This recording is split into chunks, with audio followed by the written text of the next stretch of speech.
नमस्कार, जय हिंद दोस्तों। स्वागत है आपका अपने YouTube channel important MCQ by Sandeep में। दोस्तों, आज के इस हिंदी के वीडियो में हमने कई चीज़ें कवर की हुई हैं, जिनमें हिंदी ध्वनियाँ, संज्ञा, सर्वनाम, विशेषण, विराम चिन्ह, प्रत्यय, उपसर्ग, मुहावरे, लोकोक्ति, एकार्थी, कारक व काल, लिंग, वचन, इन सभी टॉपिक को कवर किया है आज के इस वीडियो में। तो इस वीडियो को पूरा लास्ट तक देखिए। इनके जो भी प्रश्न बनते हैं इन टॉपिक से वो सभी हम यहाँ पर कवर करने वाले हैं। और ये मान के चलो, अगर आपने ये पूरा वीडियो ध्यान से देख लिया और प्रत्येक प्रश्न के साथ बताए गए फैक्ट्स को भी अगर ध्यान से समझ लिया तो आपके 15 नंबर कहीं भी नहीं गए। आपके 15 नंबर पक्के हैं, क्योंकि इतने टॉपिक कवर कर रहे हैं तो 15 नंबर आपके कहीं भी नहीं गए हिंदी में। तो पूरा वीडियो लास्ट तक देखिएगा ताकि एक एक प्रश्न आपको समझ में आ जाए और प्रत्येक प्रश्न के अंदर जो भी कॉन्सेप्ट दिया गया है वो भी आपके समझ में आ जाए। तो चलिए शुरू करते हैं आज का वीडियो को शुरू करने से पहले एक निवेदन है, अगर आपने अभी तक चैनल को सब्सक्राइब नहीं किया है तो चैनल को सब्सक्राइब करके घंटी का निशान जरूर दबा लीजिए, ताकि ऐसे ही वीडियो का नोटिफिकेशन आपको लगातार मिलता रहे। शुरू करते हैं आज का वीडियो।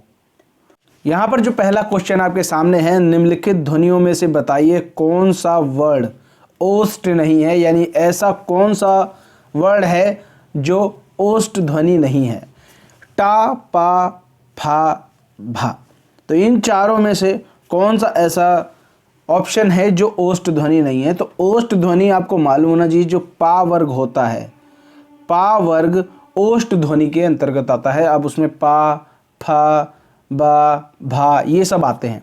तो पा, फा, बा और भा ये तीनों तो आपके ओष्ठ ध्वनि हैं, लेकिन जो आपका टा है ये ओष्ठ ध्वनि नहीं है, ये आपका मूर्धन्य व्यंजन है। क्लियर हो गई बात। आगे देखते हैं, निम्न में से कंठ ध्वनियाँ कौन सी हैं। कंठ ध्वनियाँ वे होती हैं जो सीधे कंठ से निकलती हैं, यानी उनके उच्चारण में जीभ को मुख के किसी भाग को छूना नहीं पड़ता, वो डायरेक्ट कंठ से निकलती हैं। जैसे का, खा, गा, घा, मतलब जो का वर्ग होता है वो आपका कंठ ध्वनि से होता है। इसको हम लोगों ने याद करने की एक बार ट्रिक बनाई थी, कक, का से का वर्ग और का से कंठ। तो यहाँ पर जो भी का वर्ग का है कंठ ध्वनियाँ वही होंगी, ऑप्शन नंबर सी। अगला प्रश्न है, चा, छा, जा, झा ये ध्वनियाँ क्या कहलाती हैं। तो ये ध्वनियाँ क्या कहलाएंगी, कंठ, मूर्धव्य, तालव्य या फिर दंतोष्ठ। तो ये जो चा वर्ग होता है, ध्यान दीजिएगा बात को, चा वर्ग होता है, चा वर्ग के जितने भी अक्षर हैं वो सभी तालव्य के अंतर्गत आते हैं। आगे देखते हैं, वर्णमाला किसे कहेंगे। शब्द समूह को, वर्णों के संकलन को, शब्द गणना को, वर्णों के व्यवस्थित समूह को। वर्णमाला वर्णों के व्यवस्थित समूह को कहेंगे। अगला प्रश्न है, निम्न में से महाप्राण व्यंजन कौन से हैं। तो महाप्राण व्यंजन के बारे में भी आपको जानना जरूरी है। जिन वर्णों के उच्चारण में सांस की मात्रा अधिक लगानी पड़ती है उन्हें हम लोग क्या कहते हैं, महाप्राण व्यंजन। प्रत्येक वर्ग का, यानी जो भी वर्ग होते हैं हमारे, का वर्ग, चा वर्ग, टा वर्ग, ये सब जितने भी वर्ग होते हैं, इनमें जो प्रत्येक वर्ग का दूसरा और जो चौथा होता है वो महाप्राण वर्ण कहलाता है। अब यहाँ पर दो तरीके के वर्ण होते हैं, महाप्राण और अल्प प्राण। जो आपका थोड़ा सा समय ले, जैसे का, खा, तो यहाँ पर जो का होगा, यानी जो पहला, यानी प्रत्येक वर्ग का जो पहला और तीसरा होगा वो आपका होगा अल्प प्राण, ठीक। और जो दूसरा और चौथा वर्ड होगा वो आपका महाप्राण होगा। तो यहाँ पर ऑप्शन में आपको मिल जाएगा ऑप्शन नंबर बी, खा और घा, क्योंकि खा जो है वो का वर्ग का दूसरा वर्ड है और घा का वर्ग का चौथा वर्ड है। तो महाप्राण व्यंजन हो जाएंगे खा और घा। प्रश्न संख्या 6 है, निम्न में से किनका उच्चारण तालु से होता है। तालु की सहायता से जो शब्द बोले जाते हैं वो तालव्य वर्ण या कह सकते हैं तालव्य व्यंजन कहलाते हैं। तो यहाँ पर तालव्य व्यंजन कौन से होते हैं, अभी मैंने आपको बताया चा वर्ग, तो कहीं पर चा वर्ग दिख रहा है, ऑप्शन नंबर सी में चा वर्ग दिख रहा है, तो यही इसका सही उत्तर हो जाएगा। अगला प्रश्न है, हिंदी शब्दकोश में खा का क्रम किस वर्ण के बाद आता है। खा का क्रम किस वर्ण के बाद आता है, तो आपको पता होना चाहिए, का, खा, गा, घा, का के बाद आएगा खा। निम्नलिखित में से कौन से वर्ण का उच्चारण स्थान तालु नहीं है? यानी ऐसा शब्द, ऐसा वर्ड जो तालु नहीं है, तालु से नहीं बोला जाता। ई, दा, शा, या, तो इसमें कौन सा ऑप्शन सही हो जाएगा? दा। बाकी जो है वो तालव्य व्यंजन है, या कह सकते हैं तालु से बोले जाते हैं। विसर्ग का उच्चारण किसकी भांति होता है? शा, सा, सा, हा। तो यहाँ पर विसर्ग का उच्चारण किसकी भांति होता है? अब अगर आप कभी ऐसा शब्द देखें जिसमें विसर्ग लगा होता है, जैसे मान लो हम कहते हैं प्रातः, प्रातः, तो यहाँ पर आप देखिए कौन सा अक्षर, कौन सा वर्ड निकल के आ रहा है उच्चारण के वक्त? प्रातः, हा निकल के आ रहा है। ऑप्शन नंबर डी इसका सही उत्तर हो जाएगा। आगे देखते हैं अगला प्रश्न जो है, हिंदी में प्रत्येक वर्ग के अंतिम वर्ण का उच्चारण स्थान क्या है? हिंदी में प्रत्येक वर्ग, वर्ग वही मैंने आपको बताया, का वर्ग, चा वर्ग, ये सब जितने भी वर्ग हैं, इसका जो अंतिम वर्ण है इसका उच्चारण स्थान क्या है, ये आपको बताना है। तो इन सभी का उच्चारण स्थान जो है वो नासिका है, क्योंकि जो भी अंतिम वर्ण है वो अधिकतर ना यानी नाक की सहायता से बोले जाते हैं। स्वरों का जो रूप व्यंजनों के साथ जोड़ा जाता है उसे क्या कहा जाता है? स्वरों का जो रूप व्यंजनों के साथ जोड़ा जाता है उसे हम लोग कहते हैं मात्रा। अगर अन्य शब्दों में कहें कि स्वरों के बदले हुए स्वरूप को हम लोग मात्रा कहते हैं। जैसे यहाँ पर देखो, स्वर जैसे आ है, ठीक, आ, अगर इसी को हम लोग स्वर के साथ जोड़, मतलब व्यंजन के साथ जोड़ रहे हैं, अब यहाँ पर आ का इस्तेमाल हम लोग कम के साथ का में कर रहे हैं, क्योंकि इसमें कोई भी मात्रा नहीं लगी। अगर इसी जगह हम लोग बड़ा आ ले लें तो इसमें हम लोग काम जैसे लिख रहे हैं, कोई काम कर रहे हैं, तो यहाँ पर का, देखो का जो है, का व्यंजन के साथ स्वर जोड़ा जा रहा है, तो ये क्या निकल के आ रही है? ये मात्रा लग रही है इसके साथ में। तो यहाँ पर इसका जो सही आंसर होगा ए। अगला प्रश्न है, चा वर्ण का उच्चारण मुंह के किस भाग से होता है? तो बार बार वही चीज रिपीट हो रही है, चा वर्ण का उच्चारण तालु से होता है। अगर कंठ की बात करें, कंठ जो है वो का वर्ग, देखो ये का वर्ग होता है कंठ से। मूर्धा की अगर बात करें तो मूर्धा जो है वो टा वर्ग होता है, ठीक है, टा वर्ग। टा और माँ, टा और माँ मतलब टमाटर, याद रख लो। टमाटर से आपको याद रहेगा कि टा वर्ग जो है वो मूर्धा। ओष्ठ की अगर बात करें तो ओष्ठ जो है वो पा वर्ग से रिलेट करता है, ठीक है। तो ये तीनों चीजें आपको क्लियर हो गई। कौन सा व्यंजक नासिक है, यानी नाक से बोले जाने वाला व्यंजन है? का, खा, धा, ना। तो ना जो है वो नासिक है। देखो कभी कभी चीज़ें हमें पता नहीं होती या हमने कभी पढ़ते वक्त मिस कर दी, तो कम से कम उसको अपने मन में उच्चारण करके देख लो तो आपको क्लियर हो जाएगा। अब ना है, ना का जो उच्चारण कर रहे हैं ना, तो देखो नाक से आवाज़ आ रही, तो ये नासिक हो गया। कौन सा स्वर दीर्घ है? आ, ई, उ, ए। तो आपको मालूम है अब यहाँ पर दीर्घ कौन सा हो सकता है? दीर्घ स्वर उन वर्णों को कहते हैं जिनका उच्चारण बिना किसी अवरोध के होता है। तो ये आपका क्या हुआ? ये आपके हो गए दीर्घ स्वर, ठीक है। दीर्घ स्वर कौन सा है यहाँ पर देख सकते हैं, ए आपका सही उत्तर हो जाएगा। अगला प्रश्न है, पा वर्ग का उच्चारण स्थान कहाँ है? अभी हमने आपको बताया कि पा वर्ग ओष्ठ, ठीक है। ओष्ठ और पा वर्ग कैसे आप याद रखेंगे? आप इसको ऐसे याद रख सकते हैं, ओप्स, ठीक। ओप्स, ओ से हो गया ओष्ठ और पा से हो गया पा वर्ग। नेक्स्ट क्वेश्चन की तरफ बढ़ते हैं। प्रश्न संख्या 16, आ, ई, उ को क्या कहा जाता है? आ, ई, उ को क्या कहा जाता है? ह्रस्व स्वर वर्ण, प्लुत स्वर वर्ण, दीर्घ स्वर वर्ण, इनमें से कोई नहीं। तो आ, ई, उ ये हो जाएंगे ह्रस्व स्वर वर्ण, ठीक है। नेक्स्ट देखिए, निम्न में से किसमें अनुस्वार का प्रयोग नहीं हुआ है? अनुस्वार का प्रयोग नहीं हुआ है, तो अनुस्वार तो आप समझ सकते हैं। अनुस्वार सबसे पहले ये समझना जरूरी है कि अनुस्वार होता क्या है। स्वर के बाद आने वाले व्यंजनों को अनुस्वार कहते हैं और अनुस्वार का प्रयोग पंचम वर्ण के स्थान पर किया जाता है। तो ये चीज़ आपको पता होनी चाहिए। अब यहाँ पर ध्यान से अगर देखो, सब में गंगा, गंगा, ठीक है, इसमें भी एक तरीके से कह सकते हैं प्रयोग किया गया है अनुस्वार का। चंचल ना देखो आ रहा है बीच में, इसमें भी। ठंडा, इसमें भी, लेकिन जो नहीं है इसमें अनुस्वार का प्रयोग नहीं किया गया है। तो ये आपका क्या हो जाएगा, यही आपका हो जाएगा सही आंसर, इसमें अनुस्वार का प्रयोग नहीं। भिन्न भिन्न स्वरों के मेल से जो स्वर उत्पन्न होता है वह क्या कहलाता है? भिन्न भिन्न स्वरों के मिलने से जो नया स्वर मिलता है उसे हम लोग संयुक्त स्वर कहते हैं। तो यहाँ पर जैसे आ और ऊ को अगर मिला दें तो बन जाएगा ओ। जैसे आ और ऊ को मिला दें तो नया स्वर बनता है ओ, ठीक है। तो इसे कहेंगे संयुक्त स्वर, ए इसका सही हो जाएगा। अगला प्रश्न है, किन ध्वनियों को अनुस्वार कहा जाता है? अभी आपको अनुस्वार बताया हमने क्या कहा जाता है। स्वर के बाद आने वाले नासिक ध्वनियाँ, स्वतंत्र रूप से उच्चारित ध्वनियाँ, स्वर के साथ आने वाली ध्वनियाँ, व्यंजन के बाद आने वाली ध्वनियाँ। तो यहाँ पर स्वर के बाद आने वाली जो नासिक ध्वनियाँ होती हैं उन्हें अनुस्वार कहा जाता है। संख्या 20 यहाँ पर है, था किस वर्ग का व्यंजन है? ओष्ठ, तालव्य, दंत, ऊष्म।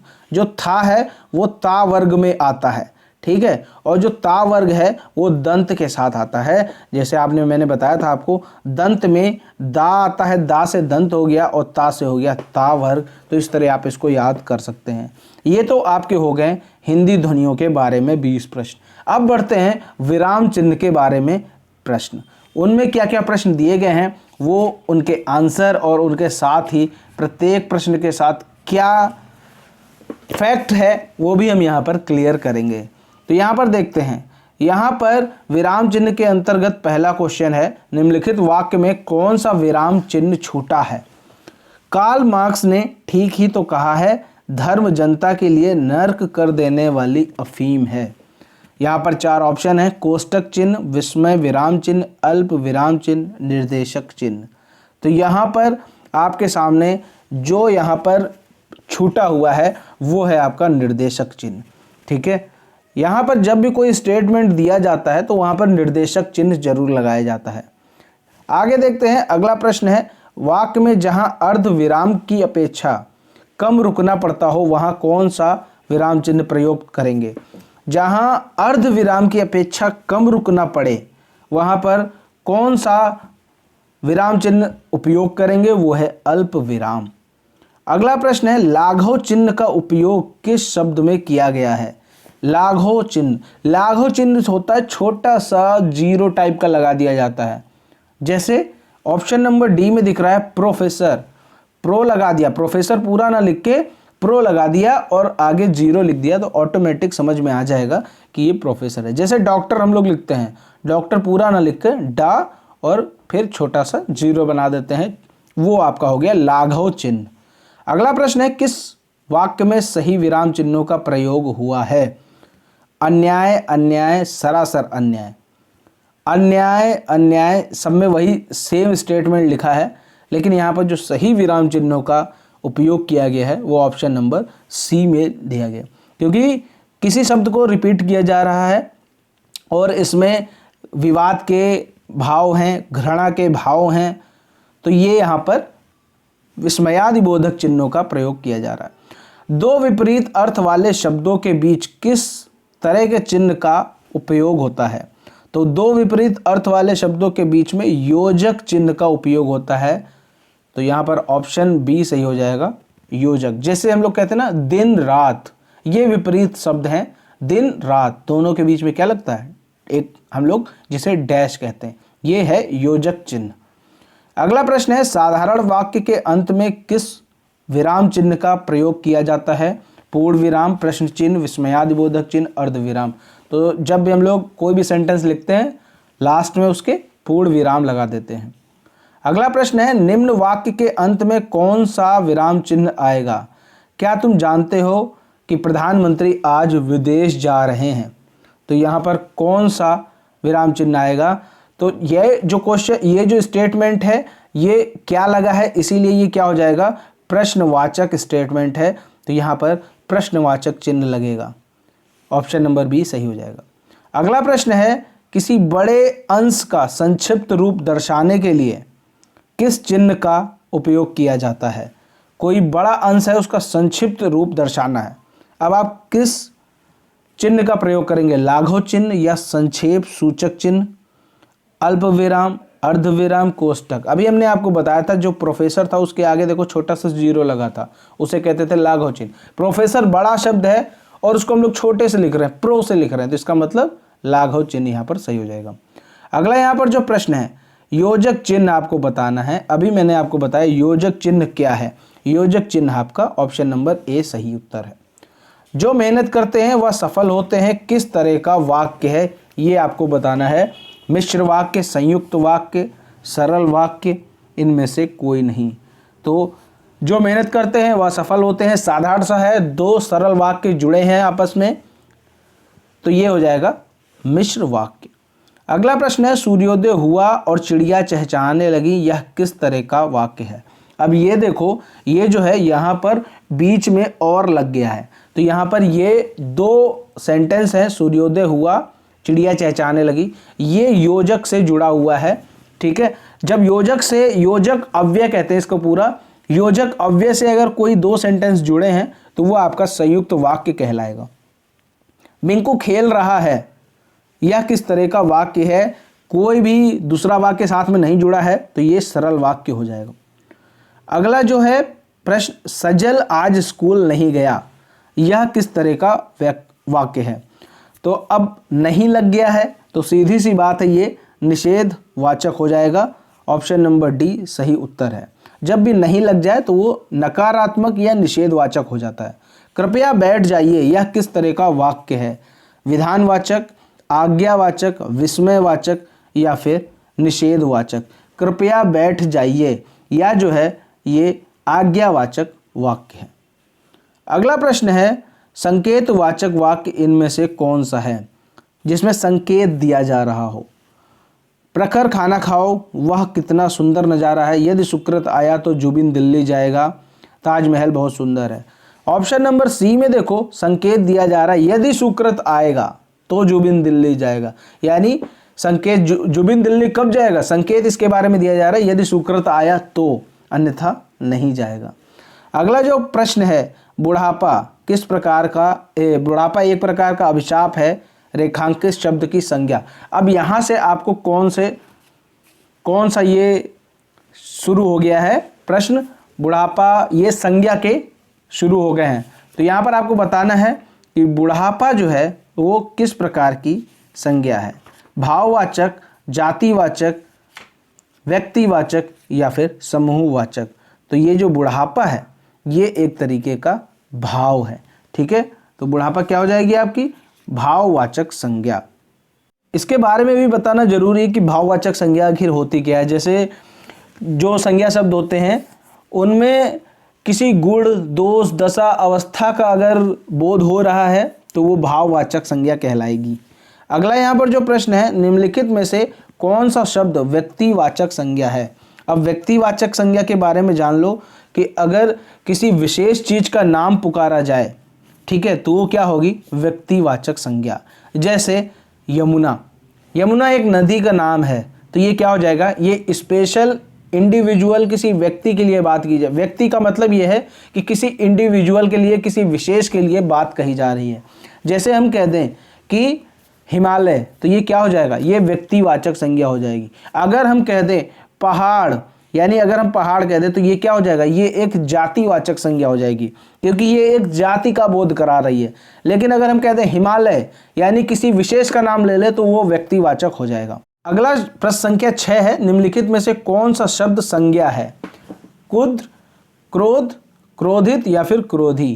तो यहाँ पर क्रोध जो है वो एक संज्ञा है, और कौन सी संज्ञा है, ये भाव प्रकट कर रहा है, तो भाववाचक संज्ञा। राज्यपाल में कौन सी संज्ञा है, व्यक्तिवाचक, जातिवाचक, भाववाचक, समूहवाचक। तो ये जो राज्यपाल है ये एक जाति को संबोधित कर रहा है, जातिवाचक हो जाएगा। अब राज्यपाल की बात करें, अगर हम ये कह दें कि आनंदीबेन पटेल क्या है, वो एक स्पेसिफिक नाम हो गया, तो वो हो जाएगा व्यक्तिवाचक। लेकिन अगर हम कहते हैं राज्यपाल, तो वो एक जाति को डिनोट कर रहा है, तो जातिवाचक हो जाएगा।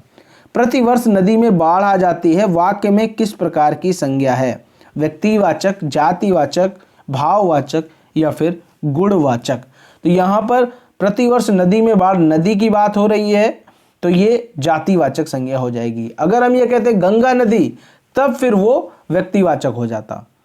किसी वाक्य में अनिश्चयवाचक सर्वनाम है, अनिश्चयवाचक सर्वनाम, तो हम खुद ही इधर आ गए, हम किसी को कुछ नहीं कह सकते, तुम कॉलेज कब आओगे, मेरा जो भाई तुमसे मिला था वह आगे जा रहा है। तो यहाँ पर अनिश्चयवाचक सर्वनाम क्या है, मतलब ऐसे सेंटेंस कौन सा है जिसमें अनिश्चितता का शो हो रहा हो। हम किसी को कुछ नहीं कह सकते, ये इसमें कुछ भी पक्का क्लियर नहीं हो रहा है, तो यहाँ पर ऑप्शन नंबर बी इसका सही उत्तर हो जाएगा। अगला प्रश्न है प्रश्न संख्या 10, मैं अपने आप वस्त्र साफ कर लेता हूँ, इस वाक्य में कौन सा सर्वनाम है। अपने आप यानी अपनी बात की जा रही है तो यहाँ पर निजवाचक सर्वनाम होगा, क्योंकि जब अपनी बात की जाए, स्वयं की बात की जाए तो वो फिर निजवाचक सर्वनाम के अंतर्गत आएगा। जो करेगा सो भरेगा, रेखांकित शब्द सो, ये क्या है, क्रिया विशेषण, संकेतवाचक सर्वनाम, संबंधवाचक सर्वनाम, गुणवाचक सर्वनाम। तो सो की बात हो रही है, सो जो है ये आपका क्या हो जाएगा, ये हो जाएगा आपका संबंधवाचक सर्वनाम। अगला प्रश्न है मुझे किस प्रकार का सर्वनाम है, यानी ये जो आपके सामने मुझे लिखा हुआ है ये किस प्रकार का सर्वनाम है, उत्तम पुरुष, मध्यम पुरुष, अन्य पुरुष या फिर इनमें से कोई नहीं। तो बोलने वाले वक्ता को उत्तम पुरुष कहा जाता है, जैसे कि मैं, हम, ठीक है, ये जो हैं मैं, मुझे, मेरा, ये सब क्या है, ये सब उत्तम पुरुष में आते हैं। वह किधर गया, वाक्य में किधर शब्द क्या है, गुणवाचक विशेषण, कालवाचक विशेषण, प्रश्नवाचक विशेषण, इनमें से कोई नहीं। वह किधर गया प्रश्नवाचक सर्वनाम है, यहाँ पर प्रश्न किया जा रहा है। अगला प्रश्न है नेहरू जी ने भारत के स्वतंत्रता संग्राम में महत्वपूर्ण भूमिका निभाई, आपने जेल में रहते हुए डिस्कवरी ऑफ इंडिया नामक पुस्तक लिखी, इसमें रेखांकित पद क्या है, जो आपने यहाँ पर रेखांकित पद है ये क्या है, तो ये है आपका मध्यम पुरुष सर्वनाम, option number B. Mohan Prakash ji Hindi पढ़ाते हैं, इस वाक्य में रिक्त स्थान की पूर्ति अन्य पुरुषवाचक सर्वनाम से करो। मोहन प्रकाश जी, अब यहाँ पर इन चारों में से कौन सा ऑप्शन फिट होगा, मुझे, तुम्हें, उन्हें, हमें, तो ये आपको बताना है। मोहन प्रकाश जी, यहाँ पर अन्य पुरुषवाचक, अन्य की बात करनी है तो उन्हें यहाँ पर होगा। अगला प्रश्न है नाटक से कौन सा विशेषण बनेगा, विशेषण बनाना है, तो नाटककार, नट, नाटकीय, नाटकीयता, तो यहाँ पर विशेषण बनाना है तो ये हो जाएगा नाटकीय।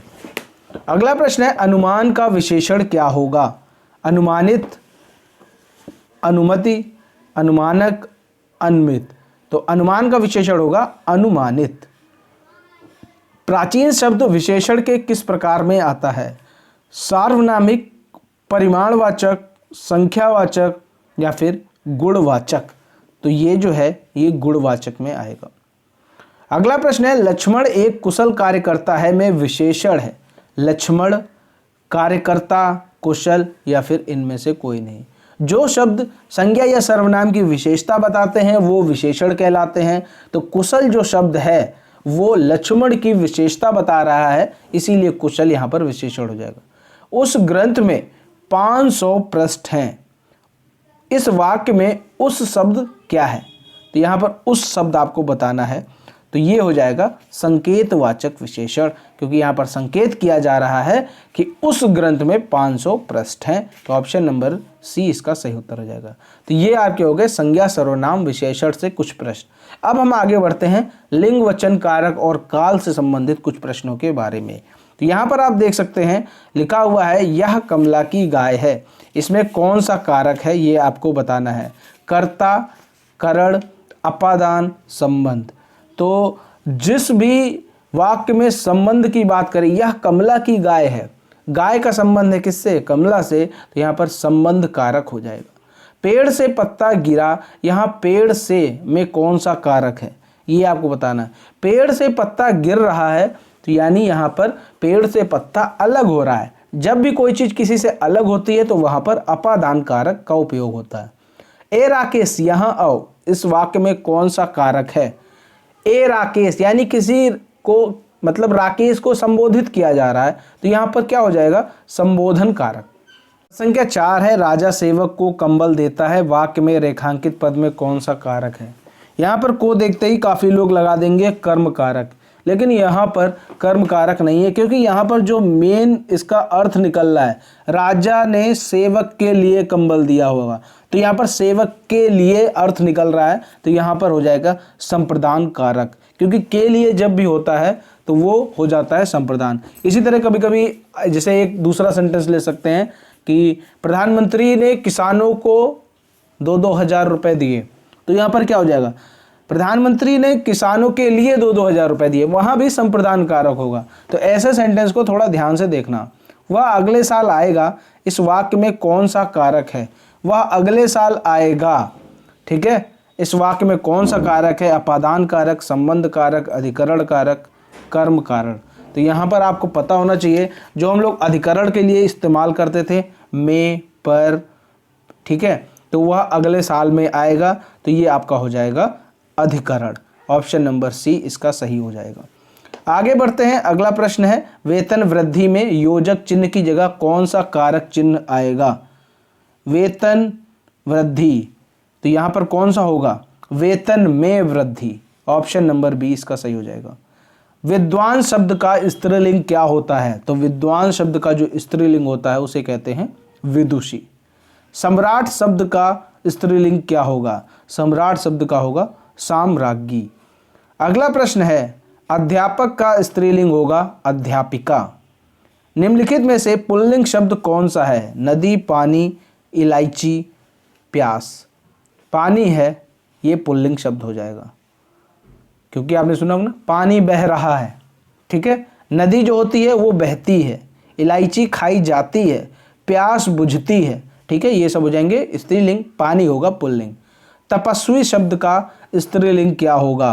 तपस्विनी, ठीक। अगला प्रश्न है, कौन सा शब्द हमेशा बहुवचन में प्रयोग किया जाता है? प्राण शब्द, आंसू शब्द, ये सब कैसे हैं जो हमेशा बहुवचन में इस्तेमाल होते हैं? वर्षा शब्द का उचित बहुवचन बताइए। वर्षा का उचित बहुवचन ये क्या होगा? कुछ शब्द जो होते हैं वो हमेशा बहुवचन में ही होते हैं, तो जैसे वर्षा का है तो वर्षा का वर्षा ही रहेगा, ठीक है। जैसे हमने अभी आपको बताया कि आंसू हो गए, प्राण हो गए, हस्ताक्षर हो गया, ये सब क्या है? ये ऐसे शब्द हैं जो हमेशा बहुवचन में ही इस्तेमाल किए जाते हैं। प्राण हमेशा बहुवचन में इस्तेमाल किया जाता है, ऑप्शन नंबर डी।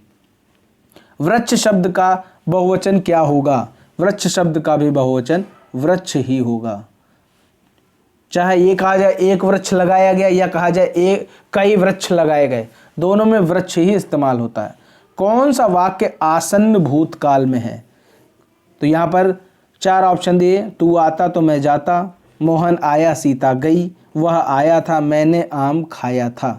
तो इस वाक्य में आसन्न भूतकाल, मैंने आम खाया है। अगला प्रश्न है, वह खा रहा था मैं खा रहा था कौन सा काल है? पूर्ण भूत, अपूर्ण भूत, संदिग्ध भूत या फिर सामान्य भूत? वह खा रहा था, इसमें अपूर्ण भूतकाल है, क्योंकि इस वाक्य में कार्य समाप्त होता हुआ दिख रहा है, ठीक है। अगला प्रश्न है, मैं तस्वीर देखता हूँ, यह वाक्य भूतकाल में क्या होगा? मैं तस्वीर देखूंगा, मैं तस्वीर देख रहा हूँ, मैंने तस्वीर देखी, मैं तस्वीर देखूं। तो यहाँ पर मैं तस्वीर देखता हूँ, इसका भूतकाल होगा मैंने तस्वीर देखी। निम्न में से वर्तमान काल का उदाहरण है, उसने पढ़ा था, वह पुस्तक पढ़ेगा, वह जाता है, वह खेल रहा था। वर्तमान काल का जो उदाहरण है वो है वह जाता है, ठीक है। उसने पढ़ा था, ये क्या हो जाएगा? भूतकाल। वह पुस्तक पढ़ेगा, ये हो जाएगा भविष्यकाल। वह खेल रहा था, ये हो जाएगा भूतकाल। अगला प्रश्न है, निम्नलिखित प्रश्न में 4 विकल्पों में से वाक्य का सही काल वाला विकल्प पहचानिए। मैं समय पर स्टेशन पहुंचता तो मेरी गाड़ी ना छूटती। तो इसका सही उत्तर क्या होगा? संदिग्ध भूतकाल, हेतु हेतु मध्य भूतकाल, सामान्य वर्तमान काल, आसान आसन्न भूतकाल, यदि मैं समय पर स्टेशन पहुंचता तो मेरी गाड़ी ना छूटती, तो ये हो जाएगा हेतु हेतु मद भूतकाल। तो इस तरह आपने देखे ये सारे क्वेश्चन कंप्लीट किए गए। अब इसमें हम लोग आगे बढ़ते हैं उपसर्ग और प्रत्यय की तरफ। कुछ शब्द उपसर्ग, प्रत्यय और तद्भव और तत्सम भी आपको मिल जाएंगे। यहाँ पर देख सकते हैं अध्यापिका शब्द में प्रत्यय कौन सा है? अध्यापिका शब्द में तो अध्यापक प्लस इका, अध्यापक प्लस इका, तो ये हो जाएगा अध्यापिका, तो ये हो गया इका। इका जो है वो तद्धित प्रत्यय है, ये भी याद रखिएगा। सु उपसर्ग का प्रयोग किसमें हुआ है? स्वस्थ और स्वस्ति, स्वल्प या फिर सुलेख, तो यहाँ पर ऑप्शन नंबर डी सही उत्तर हो जाएगा। सु प्लस लेख हो जाएगा सुलेख। तिरस्कार शब्द में कौन सा उपसर्ग है? तिरस्कार शब्द में तिरस उपसर्ग है, ऑप्शन नंबर ए इसका सही हो जाएगा। नीचे दिया गया एक शब्द है और इनमें से एक प्रयोग उपसर्ग प्रयोग करना है। अवनत में कौन सा उपसर्ग? नत, आ, अव, अवन, तो यहाँ पर अव जो ऑप्शन है वो सही हो जाएगा। अगला प्रश्न, सुमित्रा में प्रत्यय होगा। प्रत्यय और उपसर्ग दोनों की भाषा समझ लो, उपसर्ग पहले लगता है और प्रत्यय बाद में लगता है। तो सुमित्रा में जो प्रत्यय होगा वो है आपका आ। आगे बढ़ते हैं। अगला प्रश्न है, निम्नलिखित पद में से वया प्रत्यय लगाने से बना है। वया प्रत्यय मतलब किस में बना है? तो वया जो प्रत्यय है वो है आपका खवैया में वया प्रत्यय लगा है। अगला प्रश्न है, किस शब्द में उपसर्ग नहीं है? अपवाह, पराजय, प्रभाव या फिर ओढ़ना, तो यहाँ पर ओढ़ना में उपसर्ग नहीं लगा हुआ है। निम्नलिखित में से कौन सा तुर्की भाषा का शब्द है? तो आपके सामने ऑप्शन है पोस्ट कार्ड, आवारा, कुर्ता, आवाज। तो कुर्ता जो है वो तुर्की भाषा का शब्द है। अगला यहाँ पर जो प्रश्न है, निम्न में से कौन सा फारसी भाषा का शब्द नहीं है? फारसी भाषा का शब्द नहीं है ये पूछा गया है। दुकान, पजामा, नापाक, ये तीनों तो फारसी भाषा के हैं। जो पेपर है ये आपका फारसी भाषा का शब्द नहीं। अगला प्रश्न, नीचे दिए गए विकल्पों में तत्सम शब्द का चयन कीजिए। कोसा, कुपात्र, काहिल, किसान। तत्सम शब्द यानी संस्कृत का शुद्ध शब्द, तो वो कौन सा है ये आपको बताना है। कुपात्र जो है वो तत्सम शब्द है। अगला प्रश्न है, उनमें किस प्रकार का शब्द है? तद्भव, तत्सम, देशज, आगत। तो आपको मालूम है संस्कृत के जो शुद्ध शब्द होते हैं उन्हें तत्सम कहते हैं, और जो कुछ अशुद्ध हो जाते हैं या फिर हम कह सकते हैं उनमें कुछ तोड़ मड़ोड़ के उनको इस्तेमाल किया जाता है वो कहलाते हैं तद्भव शब्द। उनमें जो है वो तद्भव शब्द है। आगे देखते हैं। अगला प्रश्न है, निम्नलिखित में से संकर शब्द कौन सा है? संकर शब्द वो होते हैं जो दो भिन्न भाषाओं के मेल से बनते हैं, यानी अलग अलग भाषाओं से मिलकर बने शब्द को संकर शब्द कहा जाता है। ऑप्शन है नारिकेल, चुगलखोर, आतिशबाजी या फिर लफंगा। तो जो चुगलखोर शब्द है ये आपका संकर शब्द है। अगला यहाँ पर जो प्रश्न है, निम्नलिखित में से तत्सम शब्द का चयन करो। अचरज, इज्जत, आम या फिर आश्चर्य। तो आश्चर्य, ऑप्शन नंबर डी आश्चर्य ये है तत्सम शब्द। अगला यहाँ पर जो प्रश्न है, नीचे दिए गए शब्दों में तत्सम शब्द का चयन करो। तो तत्सम शब्द का चयन करना है काज, वेश, घर और नौकर। तो यहाँ पर वेश जो है ये तत्सम शब्द है। चौकी का तत्सम शब्द क्या होगा? चौकी एक तद्भव शब्द है और चौकी का जो तत्सम शब्द होगा चतुष्पादिका। क्लियर हो गई बात? तो ये देखिए आपके सामने ये हो गए तत्सम, तद्भव और जितने भी क्वेश्चन थे वो यहाँ पर कराए गए। अब यहाँ पर हम बढ़ते हैं आपके सामने मुहावरे और लोकोक्ति की तरफ। तो मुहावरे और लोकोक्ति, यहाँ पर आपके सामने जो पहला क्वेश्चन रखा हुआ है, आकाश से बातें करना। आकाश से बातें करना, साथ ही साथ यहाँ पर 4 ऑप्शन आपको दे रखे हैं। बहुत ऊंचा होना, बहुत तेज दौड़ना, अभिमान करना या फिर कल्पना करना। तो आकाश से बातें करने का अर्थ है अभिमान करना। आकाश से बातें करने का क्या अर्थ है? अभिमान करना। मतलब क्या है, जैसे अगर इसको प्रयोग करें तो ये कह सकते हैं कि राजू जब से कक्षा में फर्स्ट आया है तब से वह आकाश से बातें करने लगा है, मतलब वह अभिमान करने लगा है। उल्टी गंगा बहाना, अपनी बात से स्वयं को ही नुकसान पहुंचाना, परंपराओं के विपरीत काम करना, निश्चित काल के विपरीत काम करना या फिर बिना सोचे विचारे काम करना। उल्टी गंगा बहाना, यानी परंपराओं के विपरीत काम करना। जो भी काम करने की परंपरा है उसके विपरीत अगर कोई काम कर रहा है तो वहां पर हम कहेंगे ये उल्टी गंगा बहा रहा है।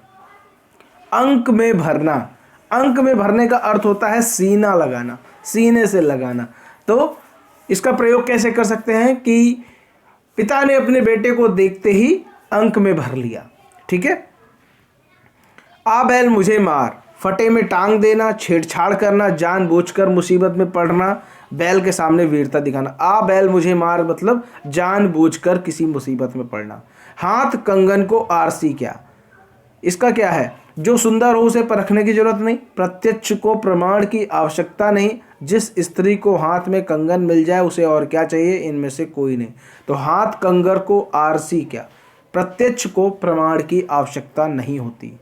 अगला है नीम हकीम खतरे जान, इसका क्या अर्थ है? डींग हांगना, बीमारी का गलत इलाज होना, खतरनाक चीजें, अल्प विद्या भयंकर। तो यहाँ पर देखो नीम हकीम खतरे जान, यानी यहाँ पर अगर किसी को कम ज्ञान है तो वो बहुत ज़्यादा खतरनाक हो सकता है। ऑप्शन नंबर डी इसका सही उत्तर हो जाएगा। घाट घाट का पानी पीना, मारा फिरना, शिक्षा ग्रहण करना, तीर्थ यात्रा करना, अनुभवी होना। घाट घाट का पानी पीना मतलब बहुत ज़्यादा अनुभवी होना। घुटने टेकना, घुटने टेकने का मतलब क्या होता है? किसी से हार मान जाना या किसी की अधीनता स्वीकार कर लेना। ऑप्शन नंबर डी इसका सही उत्तर हो जाएगा। अग्रज निम्न में से किसके लिए प्रयोग होता है? अग्रज और अनुज। अग्रज होता है बड़ा भाई, अनुज होता है छोटा भाई। तो यहाँ पर अग्रज मतलब बड़े भाई। क्लियर हो गई बात। आगे देखते हैं, अगला प्रश्न है, हाथ में पकड़कर चलाए जाने वाले हथियार क्या कहलाते हैं? अस्त्र, शस्त्र, तलवार, ये सभी हाथ में पकड़कर चलाए वाले जो भी हथियार होते हैं उन्हें कहा जाता है शस्त्र। आगे देखते हैं, अगला प्रश्न है, आग्रह का सही अर्थ बताइए। आग्रह पूर्वक की गई प्रार्थना, हठ, बधाई या फिर प्रणाम। तो यहाँ पर आग्रह का जो सही अर्थ है वो क्या है? अगर किसी से आग्रह कर रहे हैं तो ये क्या होता है? किसी से हम कोई चीज़ को मांग रहे हैं या कोई काम करवाना चाह रहे हैं, तो यहाँ पर हम ये कह सकते हैं आग्रह पूर्वक की गई प्रार्थना। अगला यहाँ पर जो प्रश्न है, निष्फल का सही अर्थ बताइए। यह व्यक्ति के लिए प्रयुक्त होता है, कार्य के लिए प्रयुक्त होता है, व्यवहार के लिए प्रयुक्त होता है। बड़ी गलती, निष्फल इसका अर्थ है कि किसी काम में विफल हो जाना। ठीक है, जिसका कोई परिणाम ना निकले, तो ये निष्फल हो गया। ठीक है, तो यहाँ पर क्या हुआ? ऑप्शन नंबर बी इसका सही हो जाएगा, ये कार्य के लिए प्रयुक्त होता है। अनुरोध का सही अर्थ बताइए। अगर किसी से हम अनुरोध कर रहे हैं तो यहाँ पर क्या होगा? किसी से हम आज्ञा ले रहे हैं, ये आग्रह कर रहे हैं, आग्रह पूर्वक की गई प्रार्थना। अगला यहाँ पर जो प्रश्न है, सभ्यता का भौतिक अर्थ है।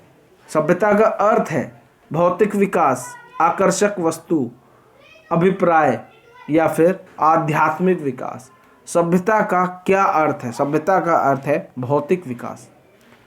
यहाँ पर इस वीडियो का लास्ट क्वेश्चन है, चंद्रमा तथा ब्राह्मण के लिए एक शब्द है, वो कौन सा शब्द है? सोम, द्विज, वर्ण या फिर श्रेष्ठ। तो यहाँ पर चंद्रमा और ब्राह्मण के लिए द्विज शब्द का इस्तेमाल किया जाता है। तो इस तरह आपने देखा कि कई चैप्टर यहाँ पर हमने इसमें कंप्लीट किए हुए हैं। अब यहाँ पर आपके लिए एक छोटा सा प्रश्न देते हैं, उसको आप नीचे कमेंट में बताओ कि इसका आंसर क्या होगा। एक छोटी सी लोकोक्ति है, मिट्टी का माधव। मिट्टी का माधव होने का अर्थ क्या है? नीचे ये कमेंट में बताओ अगर आपको इसका आंसर आता है। मिट्टी का माधव। क्लियर हो गई बात। वीडियो पसंद आया हो तो वीडियो को लाइक करें, शेयर करें। चैनल को अगर सब्सक्राइब नहीं किया है तो चैनल को सब्सक्राइब करके घंटी का निशान जरूर दबा लें, ताकि ऐसे ही वीडियो का नोटिफिकेशन आपको लगातार मिलता रहे। मिलते हैं दोस्तों अगले वीडियो में, तब तक के लिए जय हिंद, जय भारत।